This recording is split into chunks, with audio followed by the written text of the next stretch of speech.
Thank you for joining us for our first webinar, the first of hopefully many. Mainly will be guided by your input and requests for additional educational topics. We have another value add from our firm that we are also going to be introducing today, which is our prepaid legal plan to better protect your practice at a rate that you are aware of and can know comfortably you will be charged at and understand exactly what will be covered in that fee. So we'll talk a little bit more about that towards the end of the webinar. This is Jennifer Kirschenbaum, for those of you who do not know me. It is my distinct pleasure to introduce to you today the newest member of our firm, Judge Ruth Kraft, who is joining us, having just retired as an administrative law judge, and her specialty is labor law. Now, we've been dealing with your labor law issues at the firm for general practice matters for some time now, and with Judge Kraft's addition to the firm, we will now be offering comprehensive defense work for much more sophisticated level employment law issues, which she will discuss. But today, we've chosen to go over a typical issue that we hear about all the time and we assist in advising on, which is how do you protect your practice when you are terminating an employee. At this point in time, I'm going to turn the mic over to Judge Kraft and let her educate you all on documentation and exit interviews and everything related to employee termination. Thank you, Jennifer. It is a pleasure to speak to all of you through cyberspace today, and it's certainly a pleasure to be at the firm. And the reason I chose this topic for my first webinar is that this is the key topic, the entry-level topic that affects every single employer doing business. Typically, a law firm finds out about it when it becomes a problem, when there's an issue with the termination or there's a threat of a lawsuit as a result of a termination. And you are very fortunate, those of you who are clients of this firm, because you know how accessible Jennifer is and that you can pick up the phone and ask her the question before the event occurs. How do I do this? Are there any nuances? And certainly, step one, of course, is the issue of whether you have an employment manual to guide you through that process and to put you and your employees on notice. What we're going to begin with today is to talk about the top 10 issues in employee discharge. These are the issues that I see over and over. Can you fire a worker without good cause? Can the employer control how the termination plays out? And I'm going to tell you that you can exercise a lot more control than you think. What is the legal liability for termination? Can you manage the liability? What are the risks if terminations are seen to be unfair by not only the person you're discharging, but by your universe of employees, everyone else who works for you? How important is documentation to protect you against an accusation of wrongful termination, harassment, or discrimination? Discrimination lawsuits have become much more important in a weak economy, as have the legal implications of whether somebody has quit their job instead of being discharged. And certainly, we are looking at severance agreements and dealing with them much more in the last few years than we have previously. And finally, are there techniques in conducting an exit interview? Anybody here on the webinar who's a human resources professional has a lot of expertise in that particular area. But if you're a physician, this is not something that comes up during your training. And it is very important because it can set the stage and determine what the impact will be down the road. Let me put this in a context for you that I think is very, very important. And that is the regulatory context that we are operating in today. The Internal Revenue Service the Federal Department of Labor, the New York State Department of Labor, the Workers' Comp Board, the Unemployment Insurance Appeal Board, and the State Department of Taxation signed a concordate in 2011. Now, this being government, it usually takes 2 years for something like this to actually go into effect. But it is of highest importance right now when you fire somebody or they're laid off, the first thing they do is to apply for unemployment benefits. And when they apply for unemployment, if they happen to mention to the interviewer on the phone or fill out a questionnaire addressing the issues in the discharge, basically what was told to unemployment stayed in unemployment.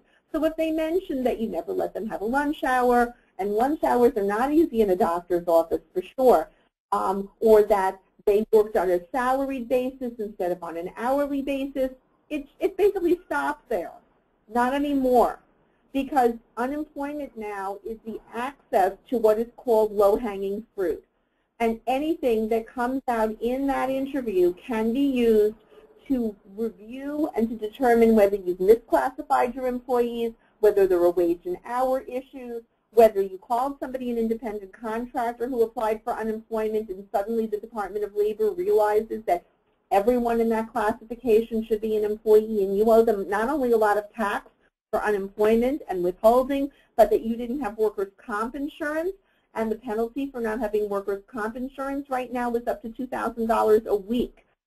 So that is scary, and we are seeing that happen now as of January 2013 in a very big way. Unfortunately, what occurs with regard to medicine, and I know what everybody is thinking. Let me say, for those of you who don't know me, my husband is a doctor. And doctors are getting hit from all the sides, as my mother would say. When Oxford tries to take back money from a doctor, when your malpractice insurance doubles in a year, doctors appear to be victims. And it's very important not to be a victim when dealing with your own employees, to set a standard, to consistently uphold that standard, to protect your interests, and to be quite certain that everyone understands that you don't lay down, play dead, and throw money at them just because they threaten you. Because if they smell that, it's finished before you've ever started. So let me say that the cost of defending litigation as to employee discharge is quite expensive. And as Jennifer mentioned, the firm has created a program that will assist you in doing that in a pre-played legal plan. And that has definite benefits to you as employers, and you should definitely consider that. But more importantly at this point, for my purposes in the lecture, is for you to understand that if you can anticipate these problems and deal with them, then your likelihood of prevailing or having a less painful interaction will be much, much higher. Now, can you fire an employee without good cause? Well, the good news is yes. New York is an at-will employment state, and in New York, an employee may be discharged for any lawful reason the employer deems to be appropriate, so long as it's non-discriminatory and non-retaliatory. And we will get to the issue of what's discriminatory or retaliatory very soon. However, if you have a contractual employee, someone with whom you have a contract, then you need to examine that contract. And if it's a contract we haven't written, you need to have your attorney review this prior to the discharge to make sure that it will not result in a breach of contract or the collective bargaining agreement. And if you have questions about any of those things, you should definitely call the firm and speak to Jennifer about that.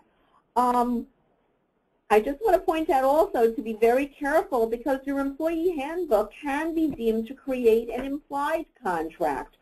So even if you don't have a signed contract, it's important to make sure that the handbook is being followed consistently so that you don't create a contractual situation without realizing. And again, this is very technical law, and if you have any questions about it, call Jennifer or call me and we'll be able to advise you accordingly. It's also important, and I just want to make one comment about handbooks. I'll probably be making a lot of comments about handbooks this afternoon, but the one that I want to make right away is that if you have a Kirshenbaum handbook, you are in good shape because the handbooks are very well written. I've reviewed them, but handbooks should never be viewed as static documents. The lay of the land in terms of the NLRB, the Federal Department of Labor, the Fair Labor Standards Act is changing on a weekly basis. Labor law is the fastest changing area of jurisprudence in the country. It's changing so fast that we can barely keep up with it as attorneys. So if you've had a handbook and it's several years old, this may be a very good time to take a look at it, review it, and see whether it needs a little bit of tweaking at this point to bring it up to date. Now, it's very important when you plan for layoffs or to discharge someone to think about how you're doing it. This is reflected in the exit interview, which I'll talk about a little bit later, but I can't tell you how often with doctors that I hear that someone was fired spontaneously. Take a scenario. The doctor goes to the operating room. They give him all the wrong instruments. The patient bleeds too much. The cases have an hour between them instead of 10 minutes between them. They're terribly frustrated. They get to the office. They open up a letter from PRI or Milmac, and it says your premium just went up 50%. And then the wife calls and complains about something about the kids. And then a worker does something wrong. And the employer says, you know what, I've had it today. You're fired, okay? And I want to caution you to be very reserved in your judgment as employers as to how you go about terminating your employees. I actually tried a case in which the employer claimed that the medical assistant had abandoned her job, and she said, abandoned my job? Every single time he gets angry, he fires me, he sends me home, and the next day he calls me and says, where are you? So his firing, you know, isn't really a firing.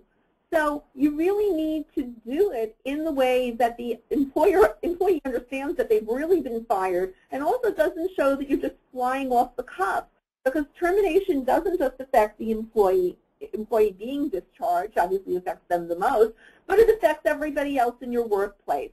It's important that your decisions be seen as fair and reasonable, because if you seem to be arbitrary and capricious in our legal language, the truth is that you've created a loss of confidence in yourself on the part of other employees. They will not respect you as a manager. Morale will go down, and when morale goes down, productivity goes to the basement, and that is not in your best interest whatsoever. It's also important to understand that an angry or surprised worker, we know statistically, is far more likely to sue you than a worker who acknowledges that there might be a good faith reason for the separation. So you need to set the stage graciously. We know that litigation is based as much on impressions as on the actual facts of the matter. A person who's disgruntled, who thinks he has nothing to lose, is much more likely to sue than one who believes that regardless of the reasons for the separation, whether it's a layoff or a firing, that there's value in maintaining some sort of level, perhaps for a recommendation, perhaps in the case of layoff, the possibility of being rehired and when the economy improves. In fact, that even can be the case if you're firing somebody because of misconduct. Just because somebody has been late for the 100th time after 5 warnings and you're at the point where you must discharge them under the terms of your policy or have your policy be meaningless, it doesn't mean that they weren't very, very good at a certain aspect of their job. And it's important for you to convey that to them during the separation and not to personalize it. In other words, not bad employee, good employee who was repeatedly late, and that lateness had consequences for our business. The patients who were at the door waiting to be let in, freezing, on a windy day like today, who went home and therefore didn't have a procedure or lost confidence in the practice because of something that happened at that front desk, you can't get them back. And so there are definite consequences, but it's important, if you think that someone had good qualities, to communicate those as well as the business ramifications of the qualities that weren't so good. Also, it is important for you to understand that if someone sues you, if a disgruntled former worker sues you on any basis, understand that all the co-workers can be called as witnesses. I cannot tell you how many instances, cases I tried in which a coworker who's still employed and the employer assumes they're going to testify in his favor when they take the oath will tell a different story. Also, in a jury trial, juries respond to perceived unfairness. So even if you have a worker who hasn't, where you have a justified termination, if the employer conveys himself negatively to a jury and they therefore think that the way you terminated that person was unfair, they may overcompensate. Let me also say to you, I tried a bunch of cases involving doctors. Doctors are not great witnesses. They don't like the legal system. I understand that. And they don't necessarily feel comfortable in a court of law. And a lot of what happens in a case is having a jury feel comfortable or a judge. Now, nevertheless, you shouldn't be afraid of your employees. So what I'm telling you is to do it fairly, reasonably, but do not be cowed. Now, what happens in the event of an unfair termination or an improper termination?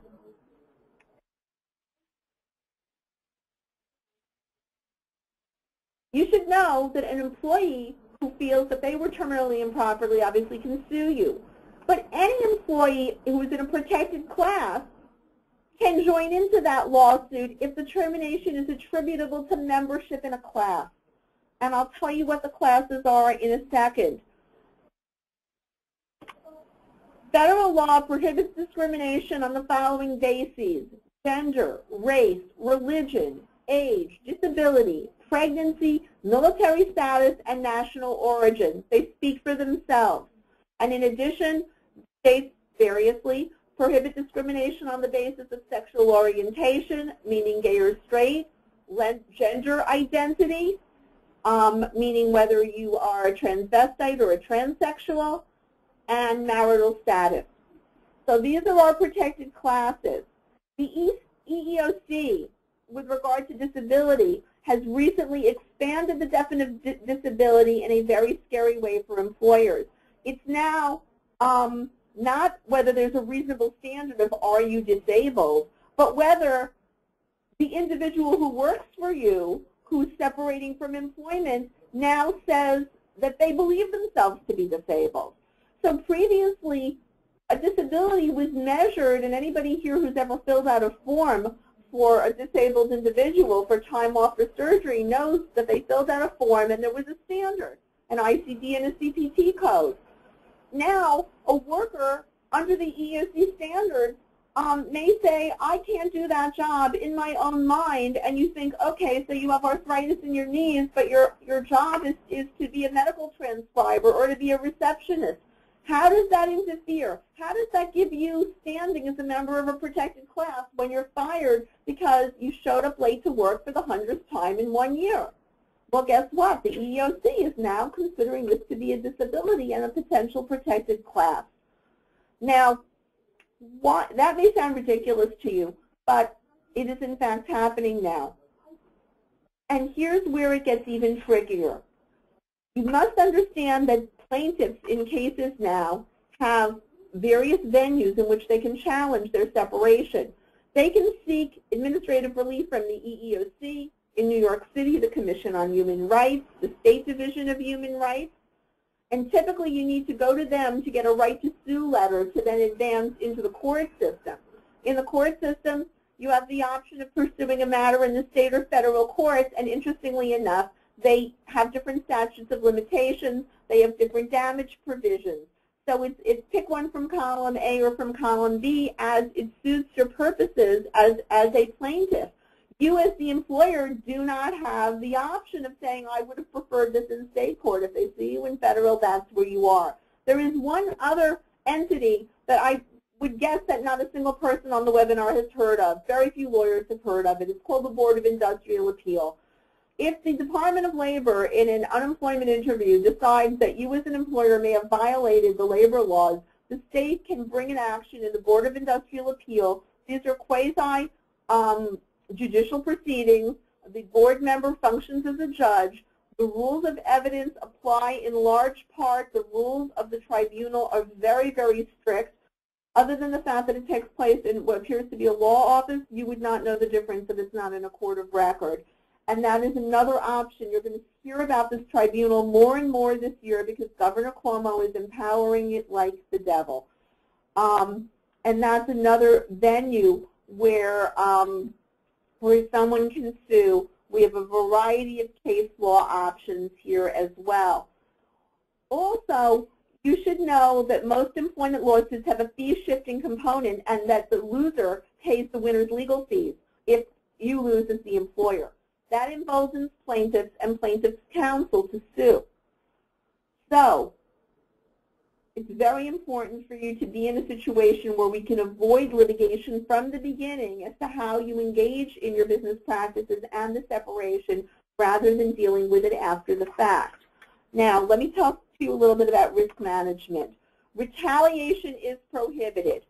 Let's say that a worker complains to you because of what they perceive to be a violation of the labor laws. And here are my favorite ones that are relatively recent. We have something called the Wage Theft Prevention Act in New York. That doesn't mean that the employee is stealing from you. Guess what? It means that you're somehow perceived to be stealing from your employee.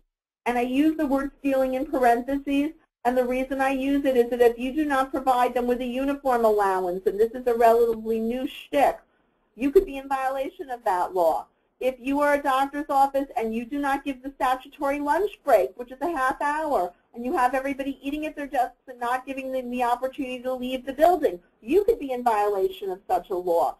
And honestly, it's impossible for a doctor to run his office without coming into the wage and hour issues. If you have classified someone as a salaried worker instead of as an hourly worker, you can be in violation of the law. And I will tell you that we believe in this year that misclassification is on the hit list. It's on the list of the IRS and of the state. It costs the state and the federal government a lot of money when employees are misclassified. If you have anybody on your staff who is not a professional and who is not supervising two people and spending 80% of their time in supervision, I have bad news for you. That is an hourly worker. Hourly status does not always inure to the benefit of the employee, because if you have a slowdown in business and you cut the hours down from 40 to 30, that person's going to lose a lot of income. Whereas if they were a weekly worker on a salary, their income would stay the same, and maybe you just wouldn't have as much productivity. It plays both ways. The state is obsessed with the notion of somebody working off the clock more than 40 hours and not being paid.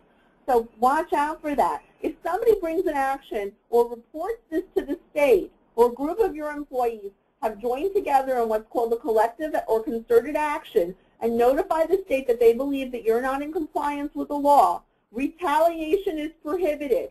Doing that basically protects all of them against you firing them, because if you fire them, they will allege that the firing is retaliatory and not as a consequence of a violation of your disciplinary policies. Because retaliation against someone for making a discrimination, harassment, wage or hour, or employment complaint is forbidden. It gives rise to liability, and the presumption is against you as the employer. So how do you deal with that? One way of dealing with it is to make sure that your policies reduce your exposure, that your policies are very, very clear as to what actions on the part of an employee can result in employee discipline, and I emphasize progressive discipline, and then finally discharge. Equal opportunity policies, anti-harassment policies, anti-discrimination policies, they all need to be in place to protect you in the event of a separation.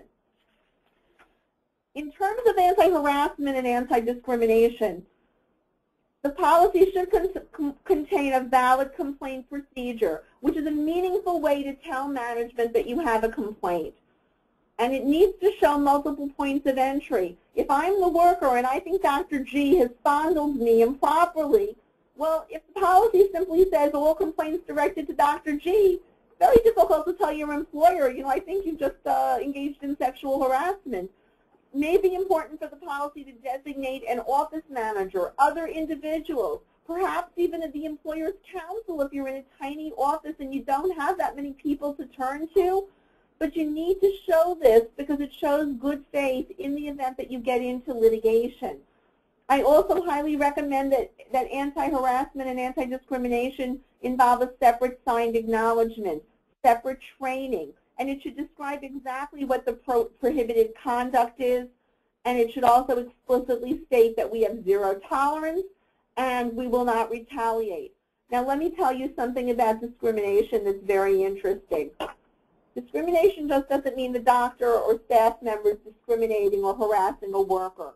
If you run a medical practice and you have a patient who walks in the door and the first thing the receptionist says is, I need your copay, that's not unreasonable, because we all know that if you don't get it from them up front, they're sneaking out the door as fast as they can to avoid paying it.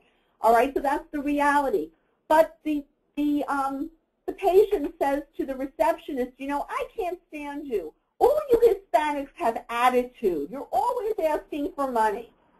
That's your business invitee in the law. Be careful, because if you do not address that with the patient in some way, shape, or form as the employer, you can be charged with discrimination or harassment because you facilitated it in your workplace.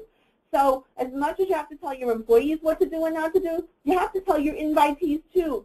Mr. So-and-so, I appreciate your business as a patient. I appreciate that you're compliant and you take your Lasix every day. But the truth is, you may not speak to my staff member that way. I do not tolerate it, and then document it. Documentation is your best friend in all of these matters. Also, it's important that you understand that accommodations for religious observance and accommodations for disability should be explicit. They should be spelled out. There should be a procedure for requesting an accommodation so that someone doesn't say at the end of the day, well, you know, I got fired and I'm the one who's Jewish and who has to leave early on Friday afternoons, and I think that's why I was fired and now I'm in a protected class. No, you got fired because on Monday, Tuesday, Wednesday, and Thursday, when it was time for lunch, you took a 2-hour lunch instead of a half-hour as you were permitted, and there was insufficient coverage for the OR in the afternoon. So again, documentation is your best friend. I know how much documentation you guys have to go through in your daily lives between EMR and HIPAA and HCFA and OSHA. You guys are up to your ears in compliance, and if it seems like I'm adding an extra layer, I think I am to a certain degree, but the truth is that rules and compliance with rules will set you free. And I guess we know that as lawyers because our whole raison d'etre is statutory compliance and regulation, and nobody does it better than this firm. It's unusual to see a firm that devotes a medical healthcare practice so heavily to compliance as opposed to in litigation, and that's because, honestly, it's the cheapest investment you can make in avoiding litigation. As a judge, I hate litigation. I really do. I am not a litigator by training. I was a law professor and a transactional attorney before that. I like to do anything I can to avoid litigation because litigation is like it's like playing roulette. You have very little control, and the idea is to maintain control at all times. Now, how can we maintain control? It's important for employers to comply with wage and hour statutes, both state and federal, and the Fair Labor Standards Act to mitigate against post-termination litigation.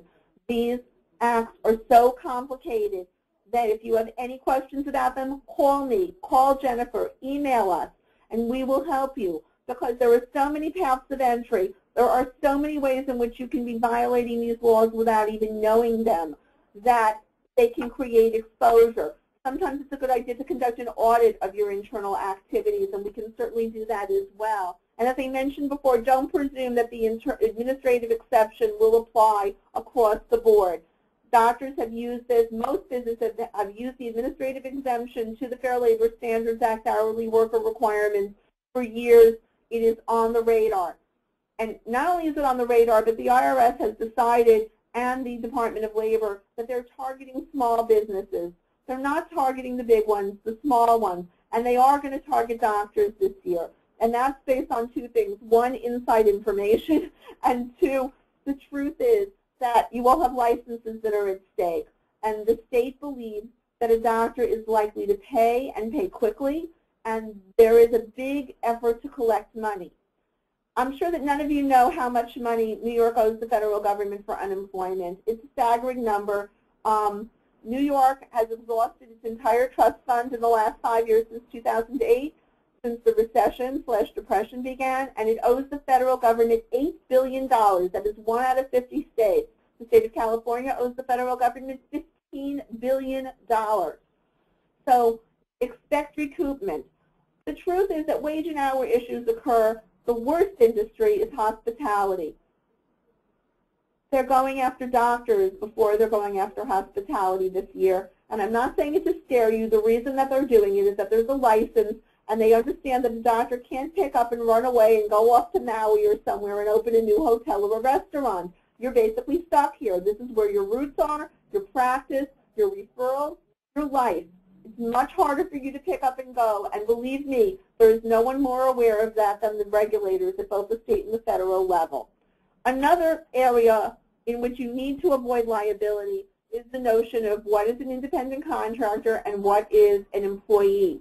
Employee classification is being scrutinized at a breakneck pace. Honestly, the agreements to scrutinize it go back a few years, but unemployment liability was so high, the unemployment rate, if you thought it was 9% at one point, honestly, that's after it's recalculated and for public view. It was actually over 15% in New York and well over 20% for minority males. So there was a decision made to put those cases aside for a few years for the most part and deal with unemployment law cases instead, because the same judges tried them both. Now, what are called status or classification cases, audit cases, are back on the calendars with a vengeance. I tried more of them last year than anyone in New York State. I'm an authority on this area of law, and I can tell you that very often mistakes are made in classification. It is important for you, for various classifications of workers who you may have designated as independent contractors, to consult with legal counsel to know whether you have classified correctly. You can ask your accountants, but frankly, I've never had an accountant win a classification case before me. It's important to give me a call and run it by me. These cases are completely fact-dependent. In a medical practice, I think that the only category that's up for grabs, frankly, is if you have physical therapists working under you. If you have doctors working with you, in all candor, those doctors, unless they are maintaining separate charts, separate bookings, separate collections, are going to be your employees. If you have anesthesiologists in a surgery practice, the determination is going to be based heavily on whether that person goes from office to office and the terms and conditions of the employment situation, because you can be a one-day-a-week worker as opposed to being an independent contractor, and the presence of a separate corporation does not mitigate against you being an employee. So this is tremendous exposure, and be careful about it, and the best way you can mitigate is to give us a call and let me advise you on the situation and on the status of those workers. You do not want to be in a trial on these matters. These trials, particularly in medical cases, I tried one. It took 6 months, I think 25 hours of testimony. It involved 21 categories of employees. Each one was a decision in and of itself. The doctor constantly said to me, why do I have to be here? The answer is because your neck is at stake, and we're talking about $250,000 of potential liability, because it affects not just the worker who you laid off, who you didn't list as an employee. It affects, quote, all other workers similarly situated, and it goes back 3 years in terms of liability, in terms of payment. This is serious business and big bucks, so watch out for this. The risks from terminations perceived as unfair. And this is brand new developing material here. First of all, a former worker can take, destroy, or disseminate confidential information. So what are the solutions? You should have confidentiality and non-disclosure agreements for everybody in a medical practice who has access to this confidential information. And I know that the firm provides these. You should have and enforce computer and social media policies.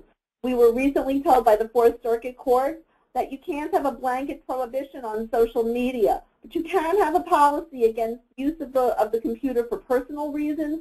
You can have a social media policy that would prohibit a worker from going online and writing negative things about you as the employer, or their opinion of your medical quality, or the services that you provide to your patients. And certainly you don't want them writing confidential information about your patients and violating HIPAA as well. Guess who was in our office yesterday? You do not want that, and it's important to have a policy and for the policy to spell out the ramifications of a violation.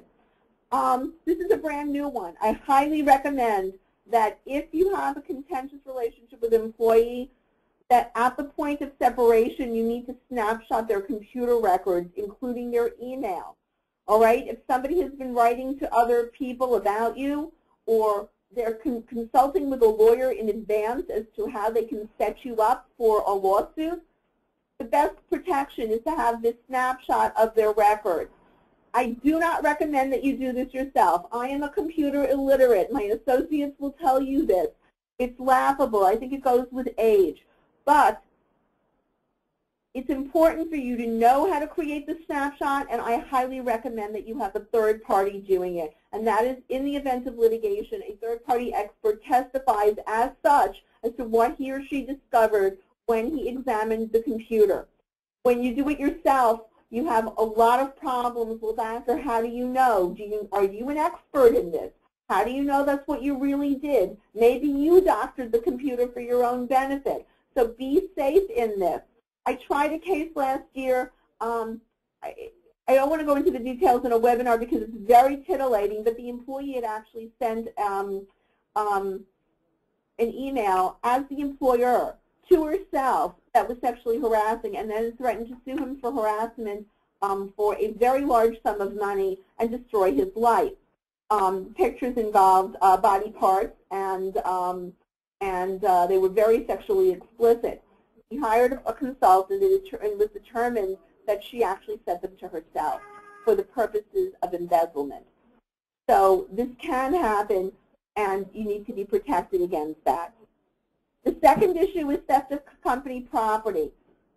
Very important under the Wage Theft Prevention Act that you not deduct from the final paycheck the amount of the value of the property if it's not returned to you. Unfortunately, that will result in you coming under scrutiny by regulators.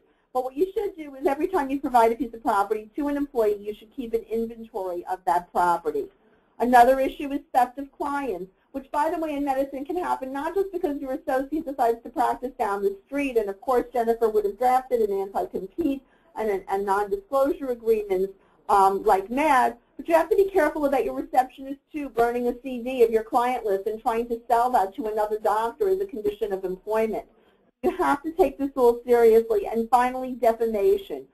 Defamation, every person in this room, when we finish this call, go on the internet and Google your name, Google your practice name, see if anybody has said anything negative about you. If they have, call us and we will advise you as to how to handle this and how you can protect yourselves against these kinds of, around these kinds of issues.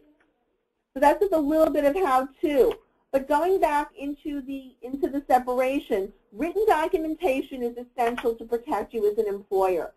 Do not ever rely on verbal accounts, he said, she said, that other workers have told you that may form a basis for a separation. They can be recanted after the fact. They may be inconsistent. The way you determine consistency is by telling people you have a complaint, you believe you saw that receptionist take the copay money and put it in her pocket, you think she opened a check, signed her name to the back, and logged it in as a paid receivable, but now it's paid in her pocket. Don't rely on verbal. Everything needs to be in writing because otherwise it will do you in. It's important in performance evaluations because people get fired for stealing and they get fired for coming in late, but they also get fired when their performance isn't up to snuff. You should be doing performance evaluations on your workers on a regular basis using an objective form, and the employee should sign to acknowledge the receipt, although not necessarily agreeing to the findings. If you find that somebody is underperforming, or for example, they're taking too long at lunch, issue a performance memorandum. Reduce it to a writing and have it in the person's file. I highly recommend that if you discipline people, and you should have an objective method for discipline, according to your policy, that when a performance issue arises, that plan and that disciplinary memorandum contain a plan for constructive action. For example, if someone's coming in late and you decide, you know what, 8 o'clock is hard for you because you have children you have to drop off at school, we'll let you work from 9:30 to 5:30. Let me tell you, when people are continually late, it doesn't matter how late you start their day, they'll be late at that 9:30 start and they'll show up at 10. Now you have documentation of what steps you've taken to support a termination. It's also important that you recognize that some absences, even though they're a hardship on you, can be excusable, that FMLA may apply, and to be aware of that so that you aren't violating federal laws and discrimination in reaching the decision to separate. I cannot emphasize enough that discipline should be consistent and it should be progressive.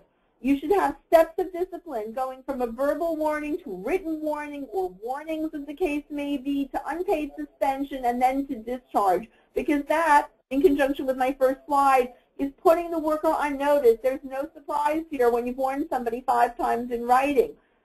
Now, there is a difference in employment lawyers as to whether you have to take all the steps to avoid breach of contract or whether you should disclaim that in your policy. That's a technical thing, and I'm going to skip that for the moment. But let me tell you that there are obviously things that don't require a warning. Theft does not require a warning. If you have a situation in which the dereliction of duty in terms of patient care rises to such an extreme level, so dangerous as to put your license as captain of the ship at risk, in those 2 instances, I recommend immediate unpaid suspension. All right? First suspend, then get the facts and show that you've conducted an investigation, because that's a very important thing to do to show that you did not just rush into something. Now, warnings need to be specific. Warnings need to contain factual information. By the way, this will be up on the internet, and you will be able to look at it after the presentation. You can see what's necessary, time and place, the date, all the facts. If there's a rule, what rule was violated, what remediation was undertaken. If you investigate the same, were there prior violations, and what the consequences will be. And very important to ask the employee to sign. If they refuse to sign, then you indicate refuse to sign, because this proves that they are on notice. What we are seeing, notwithstanding the worker who comes in late, takes a 2-hour lunch, doesn't do their job properly, an accounts receivable clerk who just logs in payments and doesn't say, oh my God, they didn't pay for that code, maybe we need to resubmit, you're losing money. All of those things need to be documented. But there's one little extra glitch here. Let's say that you fire people because they're not doing their job well. And they even concede that they're terrible employees. And let's say that you decide that you have to lay people off because your practice is suffering in the economy. You can still be sued. And so there are steps that you need to take to protect yourself. An economic layoff can result in a discrimination lawsuit if the pattern of layoffs appears to create a pattern of discrimination. And what we look at is whether a disproportionate number of workers, minorities, older workers, all protected classes have been affected by the layoff. And just know that when you do find that class, there is the possibility for a class action based upon the legal doctrine called disparate impact. If you have to lay off a large number of workers, and this doesn't apply in the small medical practice typically where you've made a decision to lay off one person, but if you have to lay off a whole class of people and you're not shutting down a particular unit or section of your operation, do not do anything before you talk to me or to Jennifer so we can evaluate the demographics of the proposed layoff, because it could create a pattern of discrimination. Let me give you an example. When a doctor has multiple offices, and in one office he happens to have an office in Jackson Heights with a very strong Hispanic population. All the workers in that office are Hispanic. His other office is in Roslyn. All the patients there are white. And Jackson Heights is doing terribly. Medicaid is not paying, a lot of aggravation, and he decides, I'm going to close one of my 2 offices, one practice, one corporation. And what he does is he fires or lays off the entire Jackson Heights staff, all of whom are female and Hispanic. And he keeps the Roslyn staff because they're servicing that office. Well, you know, it's one practice. Did he offer any of those people jobs? Did he view his employees as a whole in making the business decision as to who to discharge? Is there a business reason for how he's handled this? It better be in writing. It better look like it's part of a plan, or that entire class of workers from Jackson Heights could find their way to a lawyer who has a sign that says avocado in a storefront, who's hungry and has nothing else to do with his time, because trial lawyers are suffering too in the economy. And he can say, oh, I read something about this in the law journal. Maybe we can sue. Maybe that doctor will pay us something, or provide severance, which you're not obligated to provide otherwise. So be careful about this. Now, there are legally valid considerations to select individuals for layoff. Layoff is a very painful thing. I highly recommend that if you are thinking about laying off workers, that you first think about other opportunities before you lay them off. But first of all, it is legally valid to consider people for layoff on the basis of a lack of seniority, based upon their skills. If you eliminate a work function, if you're no longer going to do EEGs and you're laying off your EEG tech, or performance, so long as it's documented in advance and in detail. So how do you avoid discrimination liability from layoffs? The first thing is you need to have independent support and documentation. If you are laying someone off for financial necessity, ask your accountant, who's probably on retainer, to write you a written recommendation as to how much money you need to save this year and why he recommends that the only way that you can do that is by laying people off. Plan the layoff. Create a layoff script. How are you going to conduct the exit interview? And you should really tell people in this exit interview, it breaks my heart to do this, I really hope that if the financial circumstances improve, that I'll be able to rehire you. Because I will tell you that when you do that, or you say, let me help you get another job, stay in touch with us, what can we do for you to tide you over emotionally? We are here for you. You reduce the odds of being sued by 90%. Another option you have is to consider furloughs or pay cuts or reduction in benefits. I highly recommend that layoff doesn't get sprung on employees. I said in the first screen, avoid the element of surprise. Look, if business is slow, the hurricane came at the end of October, doctors' offices were empty the whole month of November. People were shell-shocked, and when they're shocked, they don't want to go to doctors and hear bad news. They're displaced. What you need to do in that eventuality is talk to your workers and say, you know, we're operating in the red. I'm not drawing salary. What can we do? Do you have any suggestions, workers?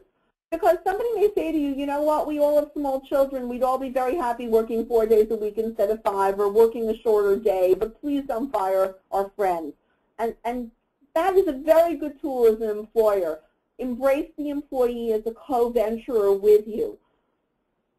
Now, a lot of lawyers will tell employers, ask the employee to quit in lieu of discharge to maintain their dignity and control, so it doesn't look like you fired them. I'm of two minds about this. A quit in lieu of discharge entitles someone to unemployment insurance, and you should know that. Also, if somebody tells you, if you tell them you're thinking about laying people off, but you're not ready to do that, if they quit at that point, they are not entitled to unemployment insurance. A resignation should be documented in writing. For your own protection, I highly recommend that the resignation letter doesn't just say, I resign and thank you very, very much. I recommend that you ask them to provide the specifics. I'm resigning because I need to care for my elderly parents. Because otherwise, you'll find yourself in a situation that one of our clients had last week, where someone said, oh, I wrote a resignation letter because the employer was breathing down my neck, but he really fired me. And then the person applies for unemployment insurance, and that'll affect your experience rating. So you want it documented to protect yourself. A question that we are asked continuously, Jen must get a phone call about this every week, is whether there's an obligation to pay severance when you lay somebody off or you fire them. And the answer is, if you don't have a contract, you have no obligation to pay severance whatsoever.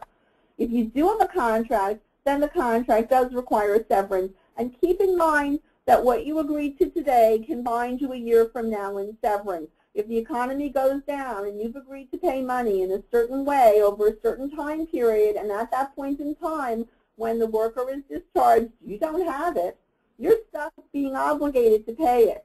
So you should think about this in terms of a worst-case scenario. Just in terms of risk exposure, structuring a severance payment over time in installments gives you some leverage, because a worker may not want to sue you if they think that their piece of bread isn't coming at the end of the month. And that is a very good tool. And I tell you this because in these EEOC cases and Commission of Human Rights cases, there are statutes of limitation. They should be kept in mind in structuring severance agreements. Severance agreements should always contain a general release and no admission of liability, and it operates as a contract to avoid litigation. Now be careful about one thing. If any of you have ever had the Kirschenbaum firm write a severance agreement, you will see that in the last paragraph it will say there's a 21-day consideration period and there's a 7-day period to revoke your acceptance of the severance package. Why is that? It sounds like you're shopping at home, you know, for a Ginsu knife or something, and you have the option to break the contract. Well, there's a reason for that, and that is that there's a law called the ADEA, which is the Age Discrimination in Employment Act, and it mandates that for anybody over the tender age of 40, and 40 seems so long ago to me that it looks pretty good right now, if anybody is over 40, you must provide that in the severance agreement, or the agreement is not binding. Now, what if the employee signs it and sues you anyway? Frankly, if an employee does that and they're represented by counsel, counsel has burned himself, because the employer's lawyer will never trust him again in any other matter and basically won't do business with him, so it's not a good thing for him to do. Let me talk a little bit about the exit interview. For everybody here who is in human resources, and I'm preaching to the converted because you all understand the structure of the interview, but if you're a physician, then you need to hear this. It is very important in an exit interview to validate workers. It's a good time to ask for feedback.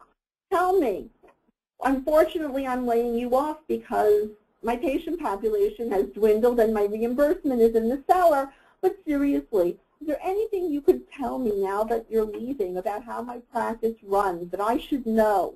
Is there anything I could do better as an employer? You know, give me a report card, because I'll tell you, you can learn some of the most important information about your practice that way. It's important to let the worker share and validate criticism. It's important that you do this in a neutral setting. And when I say neutral, sometimes you need to do this at the end of the day when other people have gone home, so that there isn't an audience, so that the worker doesn't walk out in tears in front of coworkers. You should never conduct an exit interview alone. There should always be at least one witness, and I highly recommend that after the exit interview that you reduce your observations to a memorandum form. You should always say the reason for the separation. Classic doctor case, you're fired. Why am I fired? What did I do wrong today? You know why. I don't. Of course you know.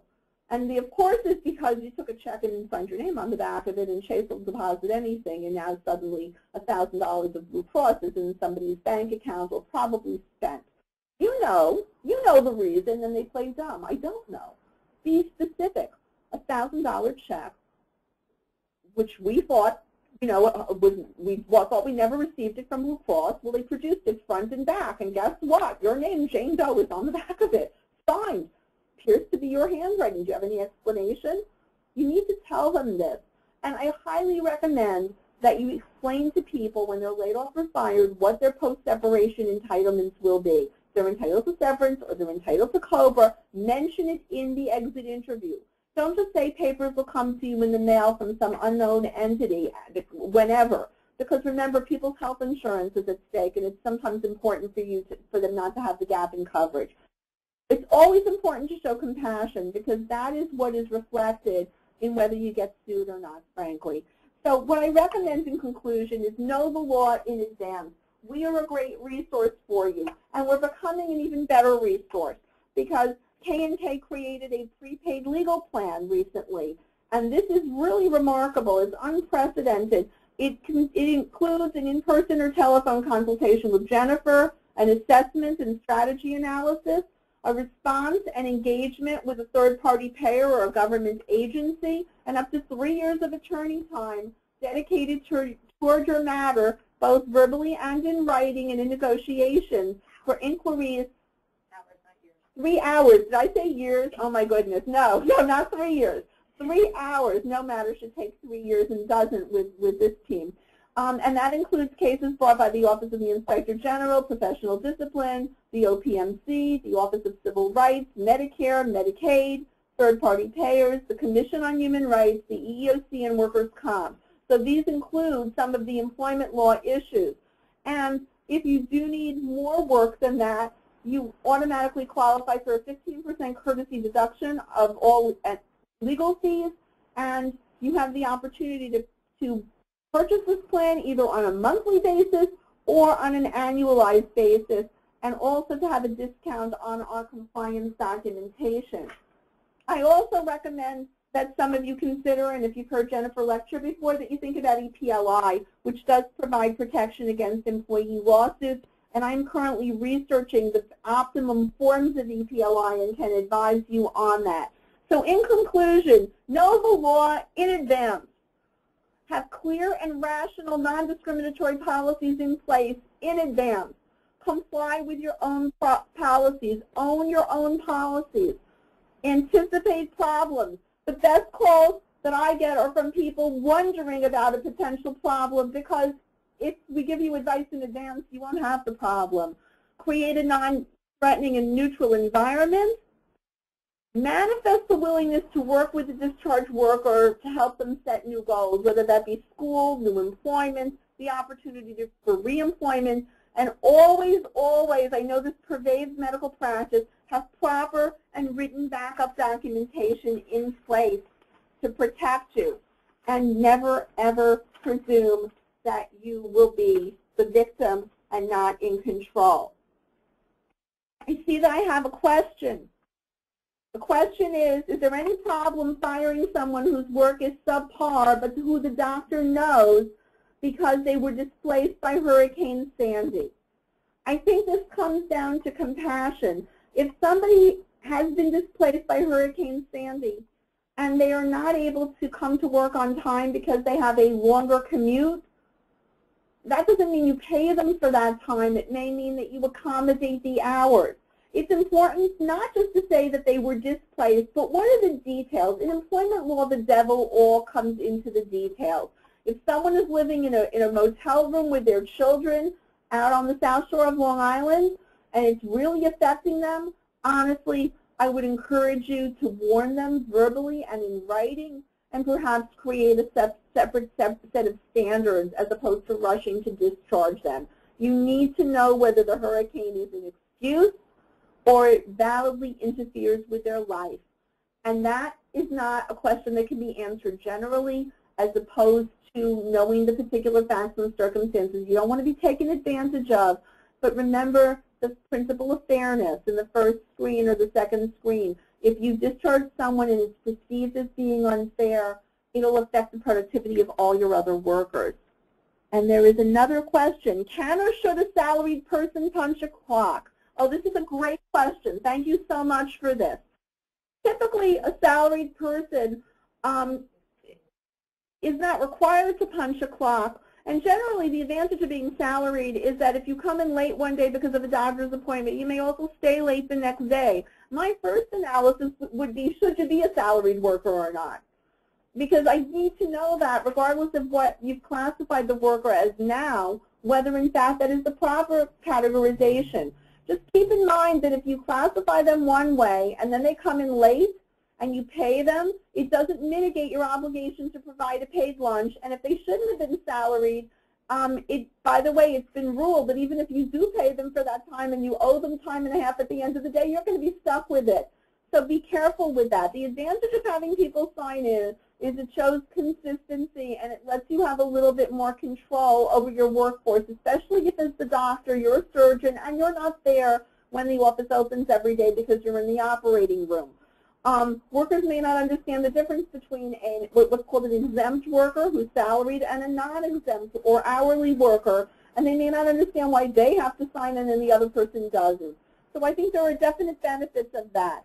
In terms of disadvantages of having someone punch a clock, the disadvantage is that when you take a salaried worker and they start punching, they may think that you owe them something that you really don't, and somehow they're being cheated if they've worked 42 hours in that week.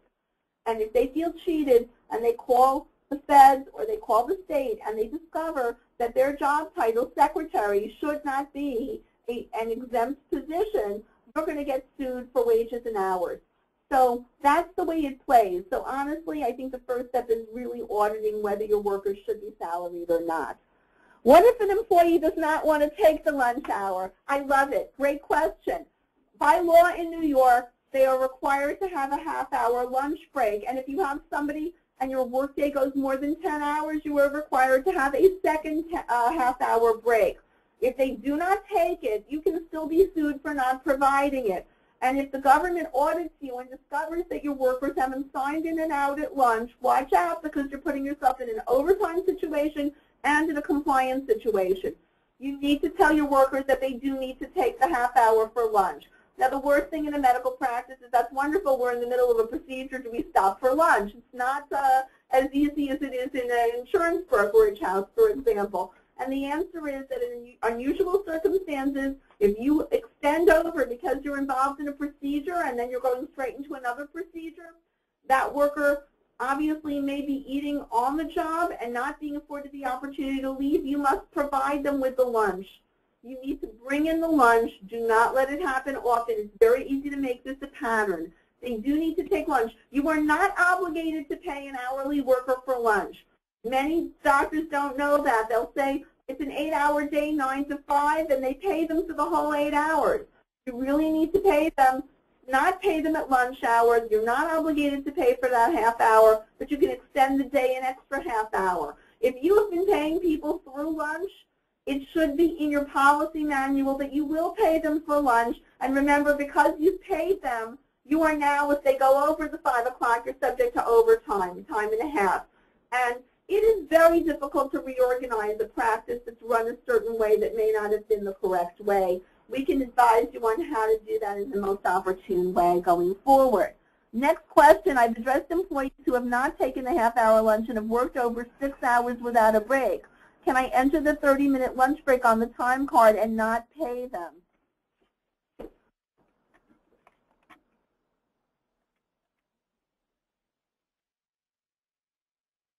If they've worked 6 hours without a break, you cannot show that as a lunch hour even though they haven't taken it.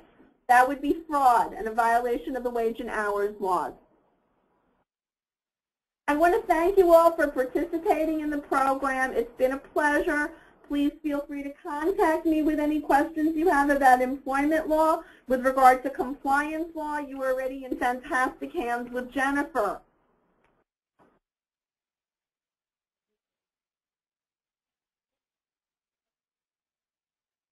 Have a very good afternoon.